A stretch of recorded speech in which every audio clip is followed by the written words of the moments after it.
Mercury viewers. So நம்ம சேனலில் நிறைய விதமான கிராஸ் கல்ச்சர் மேரேஜ் பார்த்துருக்கோம். ஒரு கனடா பையன், தமிழ் பொண்ணு, அந்த மாதிரி இன்னைக்கு நம்ம கூட கார்த்திக் அண்ட் சபீனா தமாங் நம்ம கூட சேர்ந்துருக்காங்க.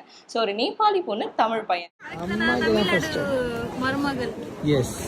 இப்போ இதுக்கப்புறம் தான் நான் வந்து தைரியமா சொல்லலாம், கெத்தா சொல்லலாம். தமிழ்நாடு மருமகள். ஓகே, தமிழ்நாடு சிஎம் டிசைட் பண்ற அந்த ஒரு அத்தாரிட்டி உங்களுக்கு வந்துருச்சு. பவர் வந்துருச்சு. Hi. Okay, first of all எப்படி இருக்கீங்க ரெண்டு பேரும், அதை சொல்லுங்க. ரொம்ப நல்லா இருக்கும் ஆக்சுவலி. ஓகே, மேரேஜ் ஆகி எவ்வளவு வருஷம் ஆகுது உங்க ரெண்டு பேருக்கும்? நேத்தோட 7 இயர்ஸ் கம்ப்ளீட் பண்ணோம். 7 இயர்ஸ். மை காட், சூப்பரா தமிழ் பேசுறீங்க. ஃபர்ஸ்ட் அதுக்கே ஒரு அப்ளாஸ் உங்களுக்கு. அது எல்லாத்துக்கும் காரணமே இவர்தான் சொல்லி கொடுத்தாங்க. ஆஃப்டர் மேரேஜ், பிஃபோர் மேரேஜ் அந்த அளவுக்கு நான் பேச மாட்டேன். நல்ல தமிழ் டீச்சர் அப்போ. ஆமா, ஆக்சுவலி அவளை ஃபர்ஸ்ட் டைம் பார்க்கும்போது எனக்கு தெரிஞ்ச இங்கிலீஷை வச்சு தான் மேனேஜ் பண்ணிட்டு இருந்தேன். அதுக்கப்புறம் நான் ரொம்ப ஸ்ட்ரகிள் ஆகிறத பார்த்து அவள் எனக்கு சப்போர்ட் பண்ணது தமிழ் கற்றுக்கிட்டான். ஓகே, எங்களோட லவ் ஸ்டோரி பார்த்தீங்கன்னா ரொம்பவே ஒரு எப்படி சொல்றது, நிறைய த்ரில்லிங்கு எல்லாமே மிக்ஸ்டாக தான் இருக்கும். ஏன்னா வந்து நான் தான் ஃபர்ஸ்ட் பார்த்து அவரை பிடிச்சிருக்குன்னு சொன்னேன். பட் அவர் வந்து ஆல்மோஸ்ட் 1 இயர் எக்ஸெப்ட் பண்ணவே இல்லை. 1 இயர் உங்களை வெயிட் பண்ண வச்சாரா? வெயிட் பண்ண வச்சாங்க. கண்டினியூஸாக ஃபாலோ பண்ணி அப்புறமா அவர் வந்து எப்படி செம்ம மம்மி பாய், அம்மா இது நல்லா இருக்குன்னு சொன்ன மட்டும் தான் வாங்குவாங்கன்னா, அப்படிப்பட்ட ஒரு பையன் வந்து ப்ரப்போஸ் பண்ணி எக்ஸெப்ட் பண்ணாம தான் இருந்தாங்க 1 இயர். ஆஃப்டர் 1 இயர் வந்து எப்படின்னு தெரியல, அவருக்கு அதை கேட்கணும். எக்ஸெப்ட் பண்ணிட்டாரு. யாராவது கேட்டா என்ன சொல்லுவாங்க தெரியல சார். 1 இயர் உங்களை நீங்க ஒருத்தவங்களை வெயிட் பண்ண வச்சிருக்கீங்க. அது எப்படின்னா, எனக்கு சலூன் இண்டஸ்ட்ரியில் இருக்கேன். ஸோ அந்த இண்டஸ்ட்ரியில் வந்து நிறைய பேரை மீட் பண்ணுவேன். நான் ஸ்டைலிஸ்ட்ல இருந்து ட்ரைனராக ப்ரமோட் ஆனதுக்கப்புறம் நிறைய பசங்க சொல்லிக் கொடுக்க ஆரம்பித்தேன். ஸோ ஏதோ ஒரு விஷயத்தில் நிறைய சில ப்ரப்போசல்ஸ் வரும். அது எல்லாமே வரும்பொழுது நான் இது மாதிரி தான் அவாய்ட் பண்ணுவேன். அவாய்ட் பண்ண ஒரு 1 வீக் 1 மந்த்தில் அவ்வளோதான், அவங்க வேலையை பார்க்க ஆரம்பிச்சிடுவாங்க, நான் என் வேலையை பார்க்கணும். அதே மாதிரி தான் இவளும் இருப்பான்னு நினச்சேன் நான். ஸோ இவள் லவ் பண்ணும்பொழுது நான் ஆக்சுவலி பார்த்தீங்கன்னா, இவள் லவ் பண்ணும்போது சொன்னதுக்கப்புறம் ஃபர்ஸ்ட் உன் வயசு என்ன, யார்கிட்ட வந்து லவ் சொல்கிறேன், எந்த ஊர் பையன்கிட்ட வந்து பேசிகிட்டு இருக்கேன், நான் வந்து கொஞ்சம் மிரட்டுற மாதிரி தான் பேசினேன். அவள் அப்போ பாவமாக ஃபேஸ் வச்சுட்டு ஃப்ரீயாக விட்டுட்டா. அடுத்த ஒரு 10 டேஸ்க்கு அப்புறம் வாட்ஸ்அப்பில் மெசேஜ் பண்ண ஆரம்பித்தான். அதுக்கப்புறம் நானும் நிறைய விஷயம் ஸ்கிப் பண்ணேன், அவாய்ட் பண்ணேன், பிளாக்ல போட்டேன், எல்லாமே பண்ணேன். பட் எப்படின்னு தெரியல. நம்பர் கூட எப்படி எடுத்தேன்னா, அவர் வந்து ஆக்சுவலி எனக்கு வந்து ட்ரெயினரா இருந்தாங்க. அவங்களோட கிளாஸ் அட்டென்ட் பண்ணியிருக்கேன். ஃபர்ஸ்ட் நான் எப்படி பார்த்தேன், சலூன் ட்ரைனிங்ல தான் ஒரு ட்ரைனிங் கொடுக்க வந்தேன். எங்களோட ஃபர்ஸ்ட் மீட் எப்போனா அவருக்கு தெரியாது. ஆக்சுவலா நான் ஒரு இடத்துக்கு வந்து இன்டர்வியூக்கு போயிருந்தேன். அந்த இடத்துல வந்து இவர் மட்டும் தனியா வந்து கொஞ்சம் ரொம்ப ஜாலியான ஒரு பர்சன். எனக்கு அப்படியே ஆப்போசிட். எங்க 2 பேருக்கு வந்து ஒரு மேட்சே இருக்காது. ஏன்னா நான் வந்து கொஞ்சம் சைலண்டாக இருப்பேன், ரொம்ப பேச மாட்டேன், மிங்கிள் ஆக மாட்டேன். பட் அவர் வந்து அப்படியே ஆப்போசிட்டாக எல்லாருக்கிட்டையும் பேசிக்கிட்டு ஜாலியாக இருப்பாங்க. எவ்வளோ ஒரு ஜாலியான ஒரு ஃபன் பாயாக இருக்காங்களே அப்படின்னு சொல்லி பார்த்துட்டு நான் செலக்ட் ஆகிட்டு ஒரு ஜாபுக்கு நான் போயிட்டேன். அந்த ஜாபில் தான் இவங்க வந்தாங்க ட்ரைனிங் கொடுக்க. ஸோ ஒரு என்ன ஆயிடுச்சுன்னா, அங்கே பார்த்த பையன் திரும்ப நம்ம லைஃப்பில் வராங்களே அப்படின்னு சொல்லிட்டு தான் அப்படி ஒரு ஸ்டார்ட் ஆயிடுச்சு கனெக்ஷனு. நம்பர் கொடுத்தாங்க. லாஸ்ட்டில் வந்து எல்லாருக்கும் ஸ்டூடெண்ட்ஸ்க்கு வந்து நம்பர் எழுதுவாங்க. டவுட் இருந்தால் எனக்கு கால் பண்ணுங்க அப்படின்னு சொல்லிட்டு அந்த நம்பர் எடுத்துட்டு தான் நான் ஒரு ஃபாலோ பண்ண ஸ்டார்ட் பண்ணேன். ஆக்சுவலாக பேசும்போது வந்து hi sir, good morning sir, இந்த மாதிரி டவுட் இருக்கு அப்படின்னு தான் ஸ்டார்ட் பண்ணோம். அவரும் கொஞ்ச நாள் வந்து டவுட்லாம் கிளியர் பண்ணுற மாதிரி பேசிட்டு இருந்தாங்க. அப்புறம் நான் வந்து அவரை லவ் பண்ணுறேன் அப்படின்னு தெரிஞ்ச உடனே கொஞ்சம் அவாய்ட் பண்ண ஸ்டார்ட் பண்ணிட்டாங்க. அப்புறம் கொஞ்சம் நாள் லைக் இது பண்ண உடனே அவங்க வந்து என்ன பிளாக்ல போட்டாங்க. ஓகே ஓகே, அதெல்லாம் ஃபாலோ பண்ணியிருக்கேன். இன்னைக்கு அவர் என்ன ஃபாலோ பண்ற மாதிரி வச்சிருக்கேன். ரொம்ப முக்கியமான ஒரு விஷயம், நீங்க எப்ப முதல்ல சென்னைக்குள்ள வந்தீங்க? நான் வந்து டார்ஜிலிங் ஒர்க்குக்காக தான் வந்தேன். ஆக்சுவலி வீடு சிச்சுவேஷன் வந்து கொஞ்சம் இதுவா இருக்கும். ஸோ அதனால வந்து ஏர்ன் பண்ணணும் அப்படின்றதுக்காக தான் நான் எனக்கு தெரிஞ்ச அக்கா ஒருத்தவங்க இருக்காங்க, அவங்க கூட வந்தேன். ரொம்ப ஒரு யங் ஏஜ்ல ஸ்கூல் டைம்லேயே வந்துட்டு இந்த சலூன் ஃபீல்டில் ஒர்க்லாம் கற்றுக்கிட்டு இப்போ அங்கேயே ஆல்மோஸ்ட் இப்போ எல்லாரும் இங்கே தான் இருக்கோம். ஓகே, ஃபேமிலியாகவே நான் தான் ஒருத்தவங்களாம் கூட்டிகிட்டு வந்தேன். And full and full support பண்ணது வந்து இவங்க தான். ஏன்னா ஆஃப்டர் மேரேஜும் வந்து என்னோட அப்பாலாம் வந்து ஒத்துக்கலை இங்கே இருக்கிறதுக்கு. பட் அவர் வந்து நீங்கள் அங்கே தனியாக இருந்து என்ன பண்ண போகிறீங்க அப்படின்னு சொல்லிட்டு இப்போ எங்கள் கூடவே தான் எல்லாரும் இருக்காங்க. என்னோட சிஸ்டரு, அப்பா, அப்புறம் ஒரு சிஸ்டர் மட்டும் இப்போ தான் ரீசன்ட்லி துபாய் போயிருக்காங்க. ஓ ஓகே. ஸோ இந்த லவ் மேரேஜ் இவரோட வீட்டுக்குள்ளே கொண்டு போகும்போது அந்த ப்ராப்ளம்ஸ்லாம் எப்படிலாம் வெடிச்சது? ஆக்சுவலி பார்த்தீங்கன்னா, நாங்கள் லவ் வந்து 3 to 4 இயர்ஸ் இருக்கும்ல. 4 இயர்ஸ் லவ் பண்ணிட்டோம். லவ் பண்ணதுக்கப்புறம் எனக்கு கல்யாணம் பண்ணுற வயசு வந்துருச்சு. ஸோ வீட்டில் வந்து பேச ஆரம்பிக்கும் போது நான் இந்த விஷயத்த ஸ்டார்ட் பண்ண உடனே வீட்டில் லவ்னாலே பெரிய பிரச்சனை. ஏன்னா எங்கள் வீட்டில் யாருமே லவ் மேரேஜ் பண்ணதில்லை, நான் தான் ஃபர்ஸ்ட் பர்சன். ஓகே, ஏன்னா அந்த மாதிரி ஆமாம், ஜென்ரேஷனாகவே லவ்ங்கிற ஒரு விஷயமே எங்கள் வீட்டுக்குள்ளே வந்ததில்லை. ஸோ அந்த மாதிரி ஒரு இடத்துல நான் லவ் பண்ணுறதே பெரிய விஷயம். அதில் ஒரு நார்த் இந்தியன் பொண்ணை லவ் பண்ணுறங்கிறது வந்து ஒரு பூகம்பம் மாதிரி வெடிக்கிற ஒரு ஸ்டேஜில் இருந்துச்சு.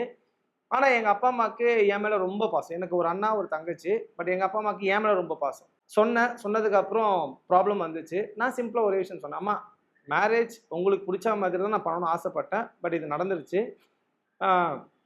இதுக்கப்புறம் நான் ஒரு நல்ல பையனாக கடைசியாக வாழ்ந்துடுறேன், பட் கல்யாணம்னு ஒரு விஷயம் எடுத்துக்காது. நான் ஓடி போகிறதோ இல்லை தப்பான விஷயம் பண்ணுறதோ எதுவுமே பண்ண மாட்டேன். நான் கடைசி வரைக்கும் உங்கள் பையனாக வீட்லேயே இருந்துட்டு உங்கள் கூடயே இருந்துட்டு போயிடுறேன். கல்யாணம் பண்ணால் அந்த பொண்ணு இல்லையே உங்கள் பையனாக இருந்துடுறேன் எப்படின்ட்டு பிளாக்மெயில் பண்ணிவிட்டு அவங்க கூட அப்படியே இருந்துட்டு வெளியே கொஞ்சமாக சாப்பிட்டுட்டு வீட்டில் போய் சாப்பிடாத மாதிரி அப்படியே ஃபேஸை வச்சுட்டு பாவமாக படுக்க அவங்களுக்கு என்ன ஆயிடுச்சு, ஒரு 6 மாதத்துக்கு அப்புறம் சரி பொண்ணை கூட்டிகிட்டு வா, எங்களுக்கு பிடிச்சா கல்யாணம் பண்ணி வைக்கிறோம் அப்படின்னு சொன்னாங்க. சொன்னதுக்கப்புறம் சரி ஓகேன்ட்டு நானும் இவ்வளோ ஒரு 1.5 மாதமாக ரிஹர்சல் பார்த்துட்டு இருக்கோம். வீட்டில் வந்தால் எங்கள் அம்மா எப்படி பேசுவாங்க நான் பேசி காட்டுறேன், நீ எப்படி பேசணும், எங்கள் அப்பா எப்படி பேசுவார், திடீர்னு என் தங்கச்சி பேசுவா. ஸோ இதெல்லாம் எப்படி பேசணும் ரிஹர்சல் பார்த்து ஒரு நாள் வீட்டுக்கு கூட்டிகிட்டு போனோன்னா இவளை மிரட்டுற மாதிரியே வீட்டில் எல்லாருமே பேசினாங்க. தமிழ் கல்ச்சர் இந்த மாதிரி இருக்கும், காலைல 5 மணிக்கு எந்திரிக்கணும், இதெல்லாம் பண்ணணும், க்ளீன் பண்ணணும், சாப்பாடு செய்யணும், இதெல்லாம் பண்ணணும், வெள்ளிக்கிழமையானா நீ காலைல இதெல்லாம் பண்ணிட்டு தான் படுக்கணும். அதாவது என்னன்னா வேணான்னு சொல்லிட்டு ஓடி போனோம் அப்படின்ற மாதிரி அவங்க கொஞ்சம் பயன்படுத்துற மாதிரி பண்ணாங்க. இவ எல்லாத்துக்கும் ஓகே நான் பண்றேன், நான் இப்பயே அதை பண்ண ஆரம்பிச்சிட்டேன், எதுவுமே பண்ணல, ஆனா அவ எல்லாத்துக்கும் நான் எப்படி சொன்னா அதே மாதிரி நான் பண்ண ஆரம்பிச்சேன். நான் சொல்லி கொடுத்தது அப்படியே அங்கே ஆக்ட் பண்ணா. அவங்க என்ன பால் போட்டாலும் இவங்க 6 அடிக்கல 4 அடிக்கலாம அப்படியே டொக்கு வைக்க உடனே அவங்களுக்கு என்ன பண்ணுறதுன்னு தெரியல. ஃபைனலாக பையன் கரெக்டாக ரெடி பண்ணி வச்சிட்டான், வேற ஆப்ஷனே இல்லைன்னு சொல்லிட்டு முடிச்சிட்டாங்க. சொல்லி ஆல்மோஸ்ட் 1 இயர்க்கு அப்புறம் தான் மேரேஜ் பண்ணாங்க. உடனேலாம் எக்ஸெப்ட் பண்ணிக்கல. அந்த 1 இயர்க்கு இவ்வளோ நாங்கள் எங்கன்னா வீட்டில் சாமி கும்பிடும் போது வா எங்கள் கல்ச்சரை பாரு, நாங்கள் கோயிலுக்கு போகிறோம்னா கோயிலுக்கு வா, அங்கே வந்து எங்கள் கல்ச்சர் பாரு, இதெல்லாம் நீ பார்த்து கற்றுக்குன்னு இந்த 1 வருஷத்தில் உனக்கு செட் ஆகாதுன்னு மைண்டு கொண்டு வரும், அதுக்கப்புறம் டிசைட் பண்ணி எங்கள் வீட்டுக்குள்ளே வரலாமா அப்படின்ட்டு கேட்டாங்க. இவனையும் நாங்கள் எல்லா இடத்துக்கும் கூட்டிகிட்டு போக ஆரம்பித்தோம். உங்களுக்கு பர்சனலாகவே ஒரு கல்ச்சர்லேருந்து ஒரு சிட்டிலேருந்து இன்னொரு சிட்டிக்கு அடாப்ட் பண்ணுறதே ரொம்ப கஷ்டம். அதுவும் கல்ச்சர் அடாப்டேஷன், அதுவும் ஒரு ஃபேமிலிக்குள்ளே மிங்கிள் ஆகிறது ரொம்ப கஷ்டம்.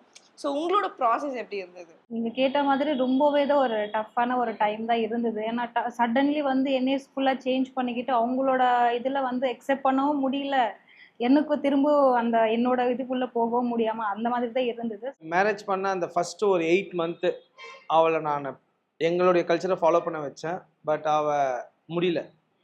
அவள் நிறைய ட்ரை பண்ணா, எஃபர்ட் எடுத்தா, பட் அதை ஃபுல்ஃபில் பண்ண முடியல. ரெண்டாவது நம்ம அவங்க ஊருக்கு போயிருந்து நம்ம இவ்வளோ விஷயங்கள் பண்ண வச்சா நம்மளாம் 2 நாள் 3 நாள் ஓடி வந்துடும். பட் இவ எனக்காக நம்ம தமிழ்நாட்டிலே நம்ம தமிழ் பசங்களுக்குள்ளே கல்யாணம் பண்ணி எவ்வளோ விஷயம் ஒரு ஃபேமிலி செட் ஆகாமல் போகிறவங்க நிறைய பேர் இருக்காங்க. பட் இவ எனக்காக நிறைய விஷயத்த ஸ்ட்ரகிள் பண்ணான். ஸோ அதனால் என்ன பண்ணுறதுன்னு தெரியாமல் நடுவில் நான் ஒரு பேரியர் கிரியேட் பண்ணிட்டேன். எப்படி கிரியேட் பண்ணிட்டேன்னா, நம்ம வீட்டுக்கு என்ன வேணாலும் நான் வரேன், நான் செய்கிறேன், நீ என்ன செய்ய சொல்லி நான் அவளை செய்ய சொல்கிறேன்.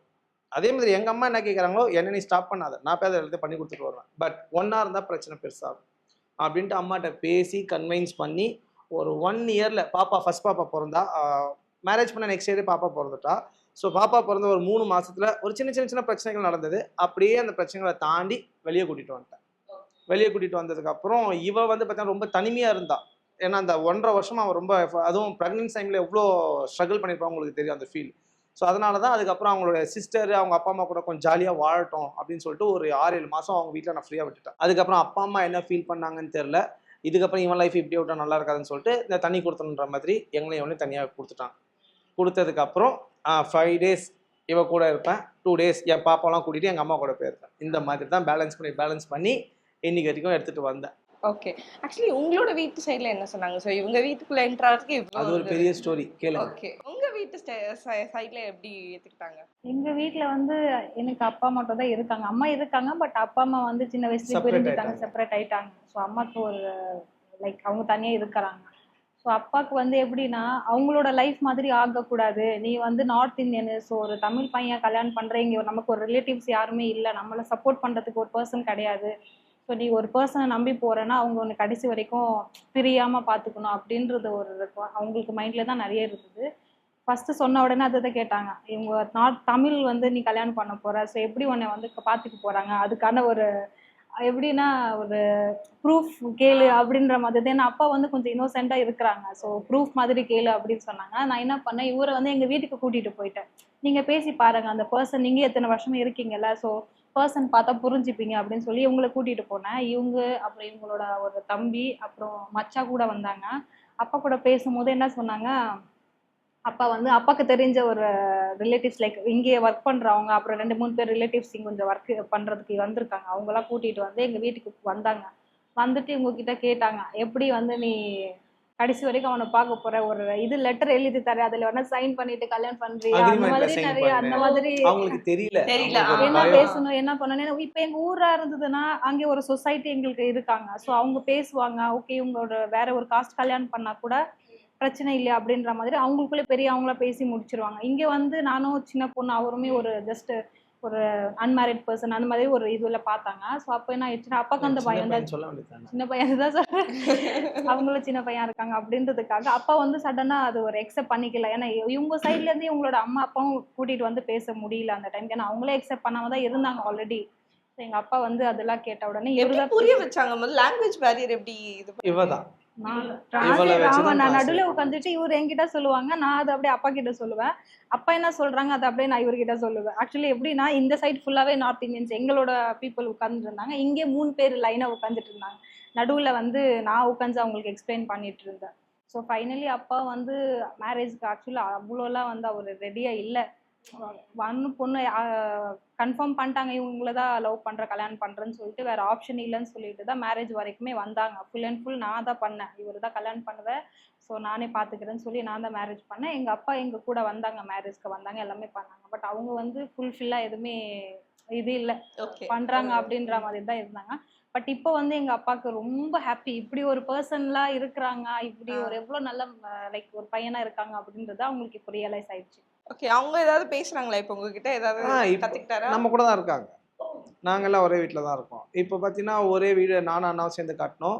செகண்ட் ஃப்ளோரில் எங்கள் அப்பா அம்மா என் அண்ணன் அண்ணி எல்லாமே இருப்பாங்க. கீழே ஃபர்ஸ்ட் ஃப்ளோரில் நானும் இவ ஃபேமிலி எல்லாமே இருப்போம். அந்த ஒரு விஷயத்துல வந்து ஆக்சுவலி உங்களுக்கு நான் வந்து எப்படி ஒரு தேங்க்ஸ் சொல்றதுன்னு தெரியல. ஏன்னா எல்லாருமே வந்து இப்படி ஒரு ஃபேமிலி அக்செப்ட் பண்ண மாட்டாங்க. ஏன்னா அப்பா அம்மா தனியாக வச்சுக்கிட்டு நான் மட்டும் என்னோட ஃபேமிலி கூட வச்சுக்கிறேன் அப்படின்னு சொன்னால் யாராலையும் அக்செப்ட் பண்ண மாட்டாங்க. பட் இவர் வந்து அது பார்க்கல, உனக்கு எது பிடிச்சிருக்கா அது செய், உனக்கு பிடிச்சவங்க உங்க கூட வச்சுக்கோன்னு சொல்லிட்டு என் தங்கச்சி நான் தான் படிக்க வச்சுட்டு இருக்கேன். நானும் இன்னொன்று தங்கச்சி இருக்காங்க, அவங்க தான் படிக்க வைக்கிறோம். அப்போ எங்க கூட தான் இருக்காங்க. அவர் ஊருக்கு போனாலுமே ஒரு 2-3 மந்த் இருந்துட்டு திரும்ப இங்கே வந்துடுவாங்க. அம்மா அங்கேயே இருக்காங்க, அவங்க வர மாட்டாங்க. அவங்க வந்து சின்ன வயசுலயே பிரிஞ்சு போனதுனால அப்பா வேண்டாம் பேச வேண்டாம்னு சொல்லிட்டாங்க. ஆனா நான் பேசுவேன், எப்படி இருக்காங்கலாம் கேட்பேன். ஓகே, உங்க கூட கான்வர்சேஷன் என் கூட பேசுவாங்க, பட் அப்பா கூட பேச மாட்டாங்க. ஏன்னா அம்மா வந்து இன்னொன்னு ஒரு லைஃப் ஸ்டார்ட் பண்ணிட்டு போனதுனால அப்பா வேண்டாம்னு சொல்லிட்டாங்க. ஆக்சுவலி நீங்களே ஒரு ஸ்ட்ரகிள் ஃபேமிலியில் தான் வந்திருக்கீங்க, ஓகேவா? So you know the value of family. உங்களுக்கு அந்த ஒர்த் நல்லாவே தெரியும். ஒரு ப்ரோக்கன் ஃபேமிலிலேருந்து வர்றது அந்த சைல்டுக்கு நல்லா தெரியும். ஸோ வந்து உங்களோட ஃபேமிலி எவ்வளோ உங்களுக்கு எப்படி ஒரு மேலே இவ்வளோ ட்ரஸ்ட் வந்துச்சு, அதுவும் ஒரு தமிழ் பையன்? அவங்களோட ஃபர்ஸ்ட் இம்ப்ரெஷனே எப்படின்னா ரொம்ப அம்மா அம்மான்னு இருப்பாங்க. ஸோ நான் ஒரு அப்சர்வ் பண்ண வரைக்கும் என்ன பண்ணாலும் இப்போ ஒரு 10 மினிட்ஸ் கிளாஸ் எடுப்பாங்க, ஒரு பிரேக் டைமில் அம்மா நான் சாப்பிட்டேன், அம்மா நான் காஃபி குடிச்சிட்டேன் அப்படின்னு எல்லா அப்டேட்டும் கொடுத்துட்டு இருப்பாங்க. ஸோ அவர் பார்த்த உடனே என்ன ஆயிடுச்சுன்னா அம்மா மேலே எவ்வளோ பாசம் வச்சிருக்காங்களே, ஸோ இவங்க வந்து எங்களுக்கு கிடைச்சி எனக்கு கிடைச்சா இவ்வளோ லைக் லவ் பண்ணுவாங்க, எப்படி பார்த்துப்பாங்க அப்படின்ற ஒரு இதில் தான் அங்கேதான் எனக்கு அந்த ஒரு ஃபீல் வந்துடுச்சு. அம்மாவே எவ்வளோ லவ் பண்ணுறாங்கன்னா அப்போ நம்மளை வந்து எப்படி பார்த்துக்க போகிறாங்க அப்படின்ற மாதிரி தான் இருந்தது. ஆக்சுவலி நீங்கள் எல்லாத்தையும் ஷேர் பண்ணிங்களே, ஸோ அப்போது எல்லாருமே பாசிட்டிவான ஒரு சைன் கொடுத்துருக்க மாட்டாங்க. ஏன் நார்த் இந்தியன் பொண்ணு, ஏன் வேற கல்ச்சர், இந்த மாதிரி நிறைய கொஸ்டின்ஸும் உங்க மேலே பாப்பப் ஆகிருக்கலாம். அப்போது உங்களுக்கு எது பிலீஃபாக இருந்தது, லைக் எது ட்ரஸ்ட் வந்துச்சு, லைக் எனக்கும் அந்த பொண்ணு தான் வேணும், அந்த லவ் எப்படி ஸ்டாண்ட் பையாக நின்றுச்சு? அதுதான் எனக்கு இவளோட எஃபர்ட்டை ஃபுல்லாக போட ஆரம்பிச்சா.